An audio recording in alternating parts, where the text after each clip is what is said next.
Class 11 start हो गई, सबसे पहले केओस मचा हुआ था रिजल्ट का। अब केओस मचा हुआ है कि स्कूल वाले तो आते हैं, एक चैप्टर के 2 सवाल लिखवाते हैं या एक एक्सरसाइज के 2 सवाल लिखवाते हैं, कहते हैं हो गई जा ये एक्सरसाइज भी खत्म। एक क्वेश्चन और सॉल्व करवाते हैं, फिर बोलते हैं जा ये भी खत्म। और कभी कभी तो आते हैं 4-5 एक साथ कराते हैं और फिर बोलते हैं चैप्टर खत्म। तो स्कूल का सिलेबस जो है वो बहुत तेजी से चल रहा है। इसीलिए मैं कह रहा हूं बस मेरी बात सुन ले थोड़ा ध्यान से। अगर तू मेरी बात ध्यान से सुन लेगा ना तो तेरे को समझ में आ जाएगा तेरे को क्या करना है। कभी कभी क्या होता है, केओस इतना ज्यादा मचा होता है कि हमारे पास सोचने का वक्त नहीं होता, हम सोच नहीं पा रहे होते, हम प्रोसेस नहीं कर पा रहे होते चीजों को। और जब प्रोसेस नहीं हो पा रहा होता है ना, तो 15 अगस्त आने भी वाला है। 15 अगस्त पे जो उलझा हुआ मांझा या उलझी हुई सद्दी होती है ना, जो कोने में पड़ी होती है, जिसको सुलझाने का बिल्कुल मन नहीं करता, वो वैसे ही कोने में पड़ी रहती है। और ये जो उलझने, ये दिक्कतें हैं, ये उलझा हुआ मांझा या उलझी हुई सद्दी से कम नहीं है, ये भी ऐसे ही दिमाग में पड़ी हुई है। आओ इनको सुलझाते हैं, इनको समझते हैं। ये होने से हो क्या रहा है, सबसे पहले तो मैं बताता हूं आप किस सिचुएशन में एंटर करे हो इस वक्त जब आप 11th क्लास में आए। तो आपके पास सबसे पहली चीज तो ये है कि सिलेबस बहुत तेज चल रहा है। और पता है कौन सा सिलेबस चल रहा है जो आपके लिए पूरी तरीके से नया है। ऐसा आपने कभी नहीं पढ़ा था। 9th से जब 10th में आए थे तो 9th के बहुत सारे चैप्टर्स 10th में देखने को मिले थे, ठीक है, लेकिन जब 10th से 11th में आए हो तो चैप्टर देखने को नहीं मिले। वैसे न्यू सिलेबस है, बहुत तेजी से दौड़ रहा है, इसे समझ नहीं पा रहा हूं और ये भाग और तेजी से रहा है। मतलब मैं तुमसे कोई बोलूं कि एक इमेज देख जल्दी से, तो वो इतनी तेज चल रही है कि मैं उसे देखूं कैसे, मैं समझ ही नहीं पा रहा हूं, इतनी जल्दी प्रोसेस हो रहा है वो। ठीक है, lots of changes in the syllabus last year, पर इन दिस ईयर, इस साल सिलेबस में भी बहुत सारे चेंजेस हुए। और बहुत सारे, मैं बच्चों से बात करूं तो बच्चे तो बता रहे हैं उनके टीचर को पता भी नहीं है कि वो चेंजेस हुए भी हैं कि नहीं हुए। ये भी कमाल है ना। तो अब सुनो मेरी बात, इस इन सब से तुम्हारे ऊपर क्या इंपैक्ट पड़ा? तुम्हारा कॉन्फिडेंस कम हो गया, तुमको लग रहा तुमको नहीं आता, तुमको नहीं आता, तुम बाकी बच्चों से कम हो रहे हो, या कोचिंग में जा रहे हो, या हमारे ही बैचेस में हो, किसी और बच्चों को जवाब देते हुए देख रहे हो, कमेंट करते हुए देख रहे हो, तुम्हें लग रहा है कि यार वो बच्चा तो ध्यान दे रहा है, जवाब दे रहा है, मैं जवाब नहीं दे रहा हूँ। बाय द वे, तुमने कोर्स ज्वाइन कर रखा है?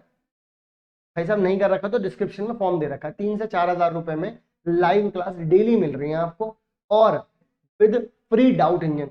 डाउट इंजन तो कोई भी डाउनलोड कर सकता है, तो अभी के अभी आपको डाउनलोड करो, केल्विन लाइव ऐप है भाई। ठीक है, सेल्फ डाउट हो रहा है आप लोगों को, back to the topic, lack of confidence है, सेल्फ डाउट हो रहा है, एंजाइटी हो रही है कि लोग मेरे से आगे निकल जाएंगे, लोग मेरे से आगे निकल रहे हैं, मैं कुछ कर नहीं पा रहा हूं, मैं हेल्पलेस हूं, ऐसा हो रहा है।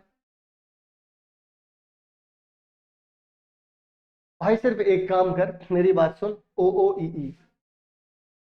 ओ ओ ई क्या है सर? ये ओ ई का मतलब है बच्चों, one by one each and every one, one by one each and every one. अब मेरी बात को जरा ध्यान से सुनना।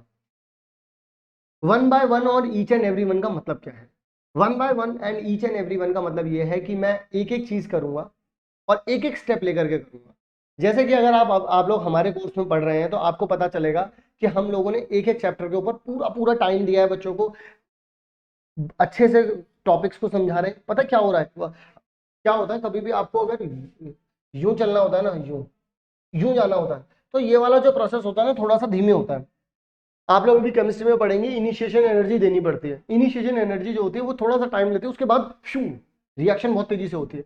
हम लोगों ने क्या किया, हम लोगों ने जो स्टार्टिंग वाले चैप्टर्स करवाए हैं बहुत स्लो करवाए, और बहुत बारीकी बारीकी बारीकी से समझा रहे हैं हम बच्चों को। ठीक है, इससे क्या हो रहा है, बच्चों के ना बेसिक्स बहुत अच्छे हो गए हमारे कोर्स में, बेसिक्स बहुत अच्छे हो गए। अब क्या होगा कि जब मैं इसको स्पीड अप करूंगा, हर एक बच्चा कैच कर पाएगा, क्योंकि उसको लैक ऑफ कॉन्फिडेंस नहीं होगा, क्योंकि उसको कॉन्फिडेंस आ चुका है कि वो क्लास 11 के क्वेश्चन कर लेगा।